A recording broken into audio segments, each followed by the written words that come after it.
Hi, my name is CJ and this is my RC channel. So we're pretty much back to the exact same spot where we were when we started as far as everything being on here. Not everything is attached. So there's, a couple of grams of two-sided tape and things like that that need to be addressed, and swapping the servo, that's gonna knock 13-14 grams back off it. But I just want to see where we're at. So I put on the body post and I put on the front and rear bumpers. The assembly has gone really well. I'm very impressed with this kit, and I like the aluminum chassis, and everything went together without any real problems. There's a few little things to solve, like a front sway bar setup, but the front and rear sway bars on Slash are lacking, in my opinion.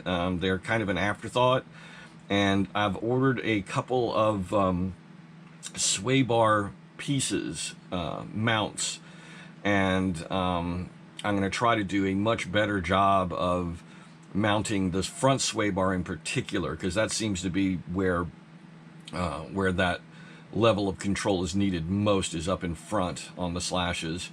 And so I've got a couple of different things coming in that I'll talk about in a couple videos from now.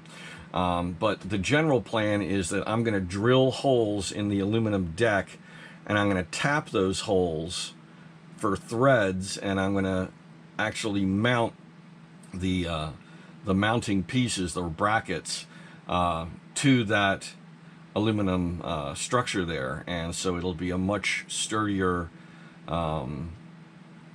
kind of setup. It's not gonna just fall apart.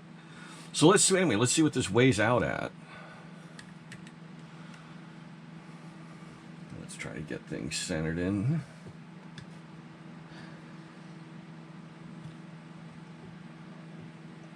Okay, looks like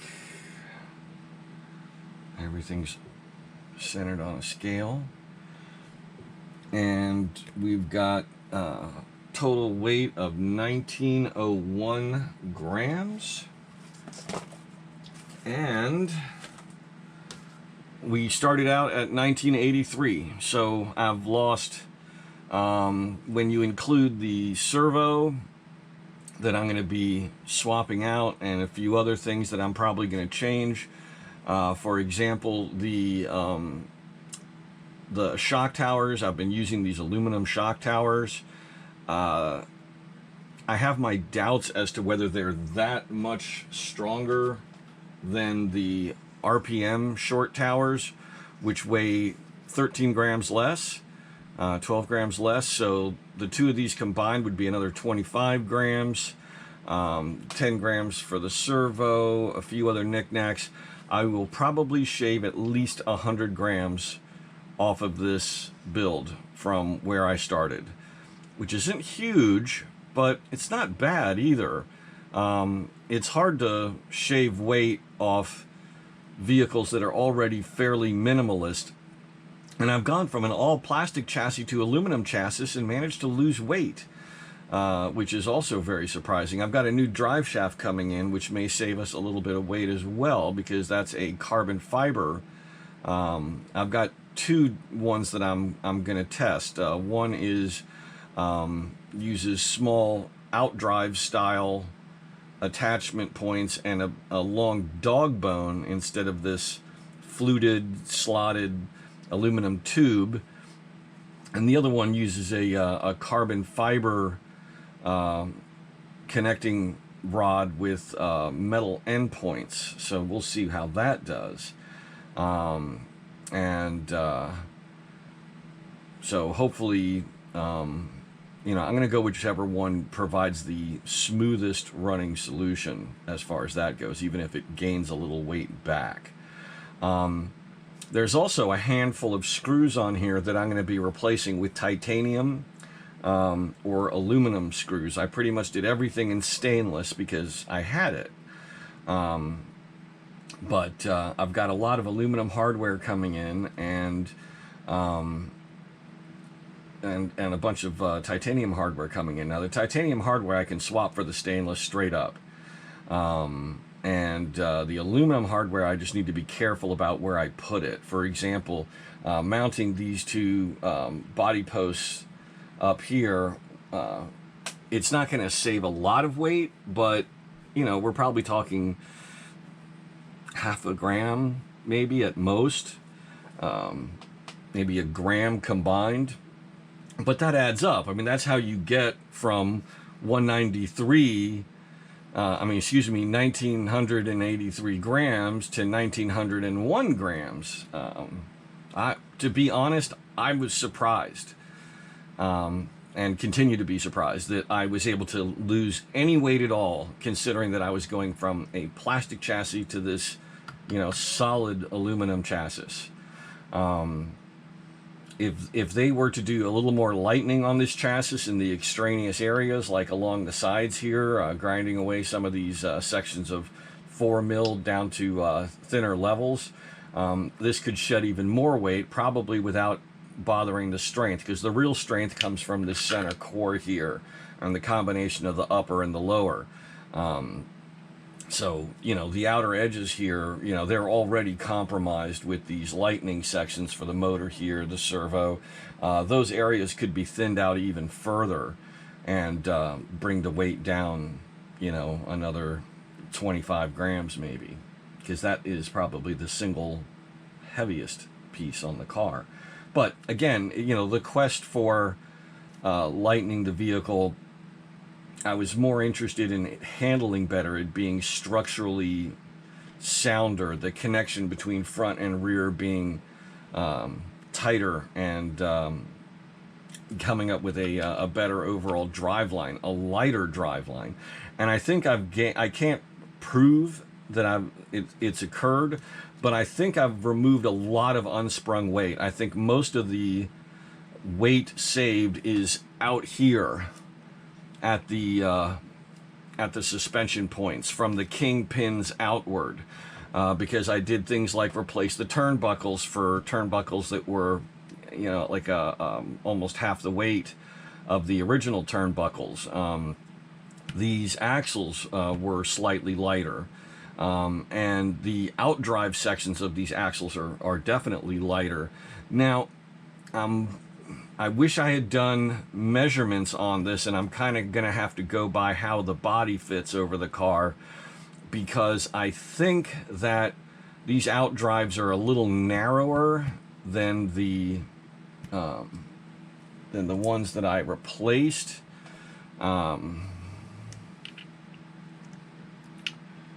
By, I would say, 3 millimeters. So I've narrowed the car front and rear equally, so that's good that at least I didn't, you know, change the balance front to rear of width. But changing that width is gonna have different effects. Now, one of the areas that it's probably gonna have a positive effect is steering, because the more you, like, if you leave the rotational point for your steering knuckles in the same place, but move the wheel further and further away, that wheel starts swinging an arc. It's not just rotating. In other words, instead of the tire rotating like this, like on a more centralized point, it's doing this.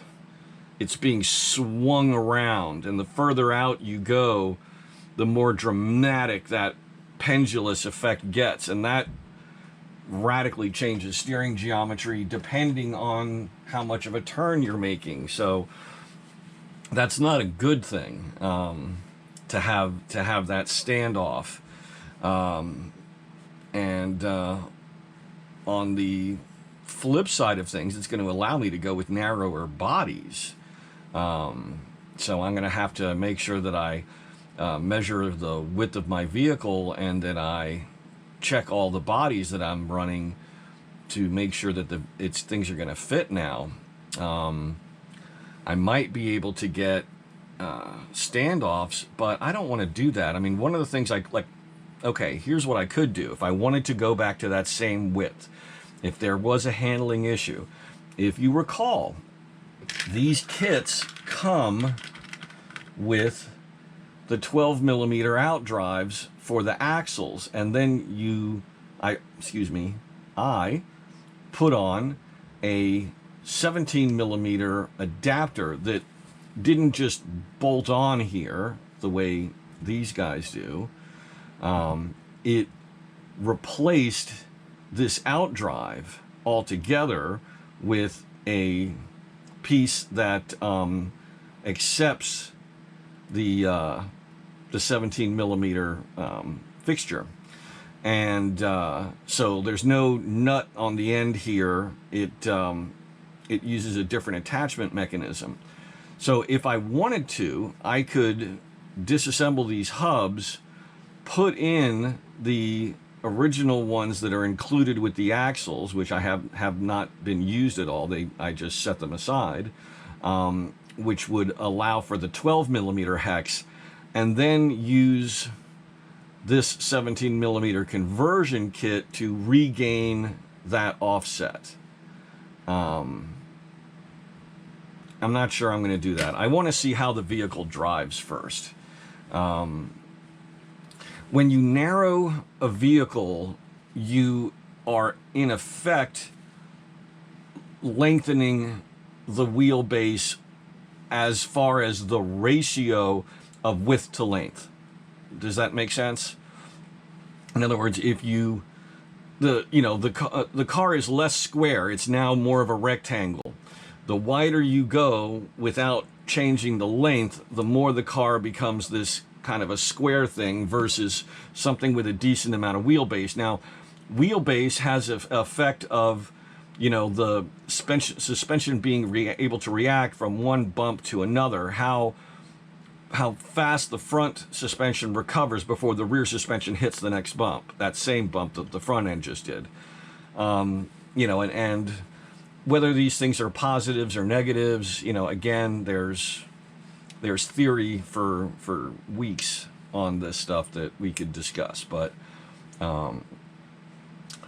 it's going to be interesting to see how it handles. Now, if I had just done, like changing the width in the rear, that would have a much more pronounced and noticeable effect in one direction or another as far as oversteer, understeer, stability, lack of stability, that kind of thing. But since it was equal, it's probably going to be more of a positive change, but we'll see. It might make it a little more prone to tipping, but less prone to sliding. I've also done some adjustments in camber gain and just setting up these linkages so that the car is going to be less aggressive, more under control, because as you've noticed from the race videos, the car is really on the edge. It even with the new shocks, it does a lot of sliding, and a lot of power sliding, a lot of four-wheel drifting, and I'm trying to make the vehicle be a little more docile, and that's going to be a benefit for sure. So we'll really know how things are going when I get to the track.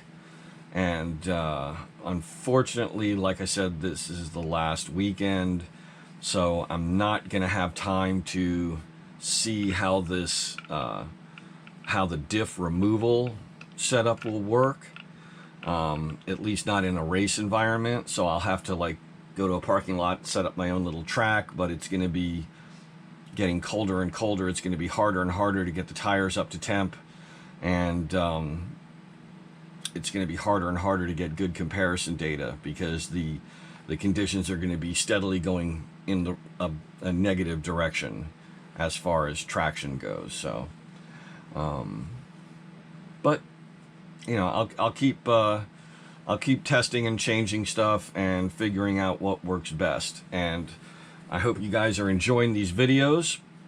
I hope this interests you, and maybe some of you decide that you want to give this kit a try. If you are a Slash owner, and I could even conceive that this could be a good off-road chassis as well. It's not going to have the softness of the plastic chassis, but if you want something that's more of a scalpel and less of a marshmallow, and I hate to make that sound like a derogatory comparison, but this is going to be a far more rigid chassis than the standard Traxxas chassis, and you're going to feel it. It's going to manifest, and hopefully that's in a good way, but it also depends on your driving style and what you're used to. I would imagine that no matter how good a driver you are, if you like your current Slash and you're pretty fast with it and you suddenly change to this chassis, things are going to go downhill at first, and it's going to take a little time to get used to. I'd be willing to bet. Anyway, a few other things that are going to be changing. I'm going to be changing out this motor. This is a 3660 4100 kV motor, and as I've mentioned, I've had some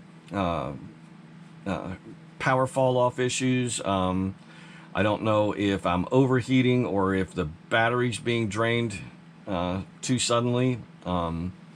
The batteries I'm running have a very high C rating, so it's possible that they're just being sucked dry by this ESC motor combination faster than one would expect. They are full-size batteries, but that doesn't necessarily matter. And I can't speak to the quality of the batteries personally. They are Roar-approved batteries, but they are they're a Hobby King product, or they were purchased through Hobby King, so it's not like they are a Trinity battery or an Orion or something or even a Spectrum smart battery, something with more of a name behind it. And so again, I'm kind of shooting in the dark here. I didn't have my temp gauge with me, which was stupid, because you really should be get yourself a little infrared temp gauge. They're just a little plastic box. They're not expensive. And as soon as you finish a heat or a race, you should be checking the temperatures on your ESC and your motor. And all you really have to do is point this thing at it. You know, you want to be reasonably close, but you don't even have to have physical contact. And it's an infrared device. Don't ask me exactly how it works. But it's going to give you the temperature of those two items, and then you can compare that against what your cutoffs are set to and figure out whether you're approaching those levels or not. In any event, I thought I would try a different Hobby Wing motor. I'm going with a slightly smaller motor. It's the same diameter. They're all, well, not all of them. Some of them are bigger when you get to the 1/8. I'm sorry, I'm muttering. I'm going from a 3660, which means it's 36 millimeters around and 60 millimeters in length, to a 3652. But I'm also going from a 4100 kV to a 6100 kV. So I'm it's like getting a higher revving motor. It's not going to have quite as much power as this motor, which means I'm hopefully am cutting down on some of the wheel spin. I'm contemplating the possibility that I may be overpowering this car, and that's one of the reasons I'm having so much trouble controlling it.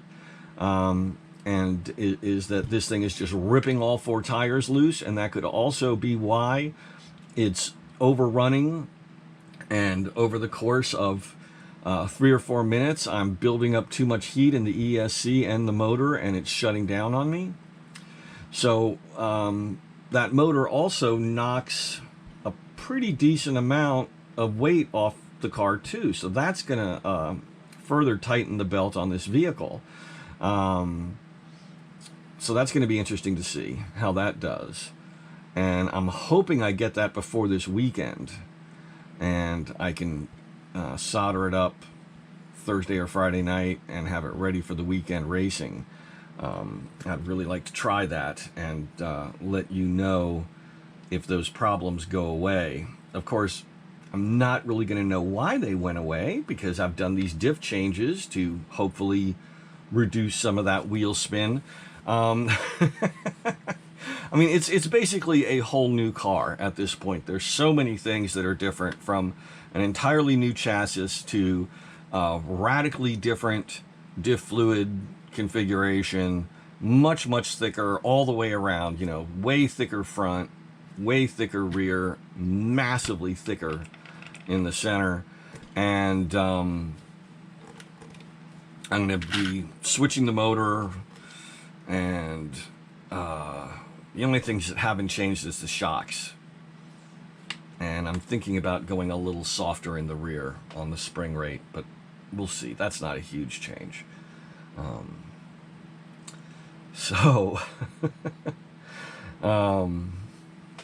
Anyway, it's mostly together. I just need to two-sided tape down the speed control. I'm gonna wait on that until like Thursday. It's currently Tuesday. I'm hoping the motor comes in. This is not gonna be here. I just put them here to weigh the vehicle. So I think I have a second front shock tower. I don't know why I keep forgetting the name of these things. I'm sorry. I'm just so much talking to the camera in the last 2 days. I think I have a second plastic shock tower. If I do, I'm gonna go ahead and pull these. I'm gonna weigh them side by side, figure out exactly what the weight difference is, and I'm probably gonna switch them out. So anyway, we will see how that goes. Now, one advantage to that is I'm going to eliminate some of the spacers up here and here to get these shocks positioned correctly. I can then run shorter bolts, a little less weight, things like that. You know, again, all this stuff is itty bitty little changes that all potentially add up over time. So thank you for watching. Thank you for sitting through all this. I'm sorry if I mutter sometimes or get off on tangents. I'm trying to give you as much information as I can and explain why I'm doing things, not just that I'm doing things. Trying to give you an idea of what I hope to gain from these changes.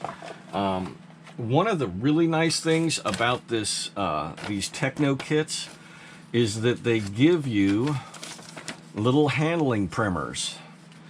Okay, for example, the front axles, you know, came with these new steering knuckles, and the steering knuckles have a taller spacing, which allows you to put in bump steer spacers, and they talk about, you know, the effects of toe in. You know, what if you have more toe in, what happens if you have more toe out, what happens to your steering if you add bump steer or if you have less bump steer.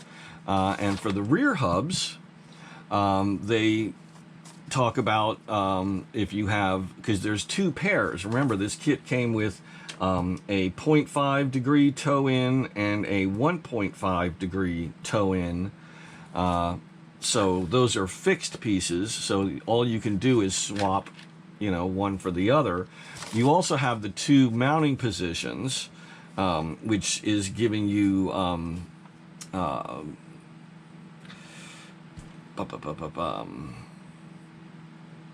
it's raising and lowering your roll center. Okay, then they talk about attaching, you know, which hole to attach your linkage to and what those effects are. So You know, is it lower or higher? And what does that give you? And is it further out or closer in? Now, closer in means a shorter linkage. Further out means a longer linkage. Okay? By running shorter rear links, excuse me, I can't read. By running shorter rear links, numbers 3 or 6, which is the inboard 2, you increase steering into the corner, you decrease stability into the corner, you decrease steering out of the corner, you increase body roll, you're going to increase camber gain, which means the more the suspension compresses, the more negative camber you're going to get. Okay? By running longer links, which is what I'm doing, I'm actually running in position number 1. By running a longer link, you decrease steering into the corner, but you increase stability into the corner, you increase steering out of the corner, you decrease camber gain, and you slow down the responsiveness of the car. Now, this car is very responsive and it has no trouble with turn-in. So I'm trying to kind of ease that down a little bit and thus prevent rear tail whipping, because I'm getting a lot of that. Okay, also, if you go with the 1, 2, or 3 versus 4, 5, or 6, you're changing the roll center. Effects of roll center adjustment. Lower roll center, which means these lower numbers, 4, 5, and 6, you increase steering into the corner, decrease rear traction into the corner. Now, that's the last thing I want to do. I want more traction into the corner. So, high roll center increases on power traction. Big time, I need that. Help prevent traction rolling. Again, something that I really need. So that's why, with, you know, the benefits of high roll center and the benefits of running the longer link, I'm in running position number 1. And if you were to look at the other end of the linkage, where it attaches to the shock tower at the base, you know, right on either side of the differential, there are 4 holes, and I am running the lowest and the closest inboard of the 4 holes. So if we were looking at these 4 holes here, it would be hole number 6. So I'm running the longest, number 1, and then, you know, I guess it would be, in this case, if we did 1, 2, 3, 4, it would be number 4 for the 4 holes over in this end. So I've got the longest possible linkage, lowest inboard, highest outboard. And so that's going to give me the least amount of camber gain. I'm not going to get this big, you know, lean over. And that's going to increase on power traction, decrease steering into the corner, increase stability throughout the corner, and it's going to slow down the responsiveness of the car. So that's why I went with what I'm going with. Now, I did go with the lower toe. I went with the 0.5. Okay, and you do have the ability to switch these left and right. So, okay, you can have 1, 2, 3, and 4 degrees of change. Use the 1.5 hubs with the numbers facing rearward. Because remember, I said that the Slash already has a certain amount of toe built into it. According to them, it has 2.5 degrees of toe. So if you switch the 1.5 around, you're subtracting 1.5 from 2.5, which gives you 1 degree of toe, the least amount of toe. Okay? And onwards to the point where you've got 1.5 added to 2.5, which gives you 4 degrees of toe. So you've got the ability to have all those settings, 1 degree, 2 degree, 3 degree, 4 degree, using the 2 sets of hubs they give you and switching them left to right in combination with the toe that's already built into the kit, and that giving you these results. Now that's really nice to have that much gradients of rear toe with just 2 pairs of plastic parts. So let's just take a quick look at the effects of toe settings. Less rear toe, in other words, the tires are straighter. You always measure rear toe in negative. You're always tipping in. You would never go outward. That would just be a nightmare, and the car would be uncontrollable. The less rear toe you have, you get higher top speed because the tires aren't scrubbing. They're not trying to each drive towards each other. It's easier to lose rear traction and spin out. Yes. Okay, and you would think that I would want more toe, but I also need high top speed, or it's just not going to be competitive. So I would rather use less toe and compensate for the lower rear traction by running a higher roll center and a longer rear camber link. So that's kind of where I'm going with this, because remember, you change one thing on suspension, it affects something else. So there's always positive and negatives, and you're trying to find a balance, which is, a tune that works for the vehicle and for your driving style. Okay, easier to lose rear traction and spin out, less stable on power during turning and during braking, and it increases oversteer, which is all basically the same thing. Oversteer is a loss of rear traction and spinning out. So, but you get higher speed. And if you have more toe in, you get a lower top speed because the more you tip them in, the more they're fighting each other, trying to push into each other. So you're scrubbing the tires more. You have a less chance of spinning out because the car is more stable. It's more stable on power during turning and during braking. So the car is just more stable in general, the more toe you give it. And it increases understeer. Understeer is the likelihood of the car to push the front tires. Now, that has never happened with this vehicle. This vehicle is always trying to toss the rear end around on me. And to a certain degree, that's okay because I like that style of driving. But it's got to be kept to a reasonable level. But like I said, I would rather keep my top speed, run like 2 degrees of total toe, and be able to compensate for the slightly more erratic handling, the slight, traction loss by making the changes down here at the camber links. So, this is the kind of thing that you need to kind of figure out for yourself. This is the kind of things that you want to tinker with at the track. And remember, you have similar settings up in front, depending on which types of linkages you're running. These links here, they're RPMs. They have 2 possible locations. So you can raise or lower the camber link. You can only lengthen it so much because there are 4 positions, just like on here. We have 4 possible positions for our camber link. So you're going to want to experiment with different locations, and the same things that apply here as far as the camber link are going to apply in the front. You have roll center in the front, and the length of the link also gives you these same kinds of effects.